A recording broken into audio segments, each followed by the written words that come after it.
we're going to talk a little bit more in this episode about some stuff with John, and I might even get into some stuff with Tim. So one of the other things about John and Tim, and when I first started training with them, one of the things they used to always admonish me for, and that was moving too much. Holy cow. I mean, if, there was one thing in the martial arts that if given the opportunity to work with people, one of the first things I would do is to work with them to get better control of their body and stop moving so much. When I'm doing a demonstration, and this is important, I want you to understand I'm exaggerating a lot of movement. And the reason I'm exaggerating the movements is because if I don't, you won't see some of the stuff I'm doing. In Warrior Flow, we focus on moving in a way of how the body really works. So in Warrior Flow, the way it works, and this is really the way this stuff works, is we move in a way that alters the perception of timing of another person for one purpose, and that is their ultimate destruction.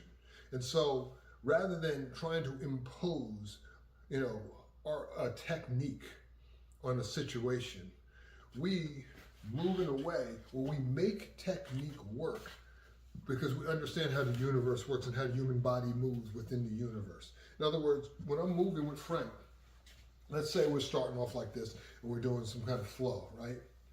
The reason why I'm doing what I'm doing or he's behaving the way he's behaving as we move is because of the fact that we can both feel what the other person is doing. It doesn't mean, by the way, that what we're doing, there's no technique, but it's that technique is just a tool for us, or a way to use a tool. It's just a thing, as John would say. And the reason why that's important to understand is because if I'm, throwing a strike here and he blocks it and I can feel him redirecting it, in a microsecond, I can feel him already defeating that technique. If I try to force a square peg into the round hole, I'm going to lose. The other problem is, again, with technique, and when I see people get too technique oriented, is because they want me to show them the magic thing I do, whatever that is the fact that people, when they're trying to force things to work, that's one of the reasons why they move too much. The more unnecessary movement you have in anything you do, I don't care what it is, the longer it takes for you to accomplish whatever it is you want, and the less efficient it is. I don't care if you're swinging a baseball bat, I don't care if you're kicking a football, I don't care if you're playing golf, I don't care if you're playing guitar, and I don't care if you're fighting. The more unnecessary movement you have, the more time it takes for you to recover from mistakes. It is simple physics. I'm sorry, that's the way the universe works. Get over yourself. So for example, if I'm doing flow in here and we're kind of like, learning how to move and learn how to deal with another person's motion, and I'm throwing this wide haymaker and I'm only using my arm, well, I'm exposing myself. Even if my hand is up, he may have enough hitting power to hit right through that and punch my hand right in my face. But if I'm moving my body and I'm only moving as little as I need, I'm able now to probably make that work, or at least at a minimum, it forces him to really have to speed up and jump to warp speed to get out of the way. So when Grandmaster Perkins and Grandmaster Karen would be doing stuff, especially if you watched what John was doing, John literally moved as little as he needed. And when I say as little as he needed, the reason why him and Grandmaster Karen kind of created that rule, but especially John, was because as you move as you literally need, what ends up happening is it reduces a lot of the overcommitment or over travel in your movement. Therefore, you don't have to recover that movement as much. The other thing is, when you're moving as low as you need, because we're both playing off of the fact that we can feel the pattern of our movement in each other's bodies, it minimizes the amount of information you're giving the other guy. In Warrior Flow, we have a concept, and I developed this concept based off of conversations I have with Grandmaster Perkins, and that is, we call it the quantum sphere, plus, it sounds cool. And what the quantum sphere is, I was talking with John one day, and he's talking about how, like, when he's moving, there are these circles. And he says, I don't know how to describe it, but there's, like, all throughout my body, it's like there's these circular movements. And when he said that to me, the light bulb went off, and it made perfect sense.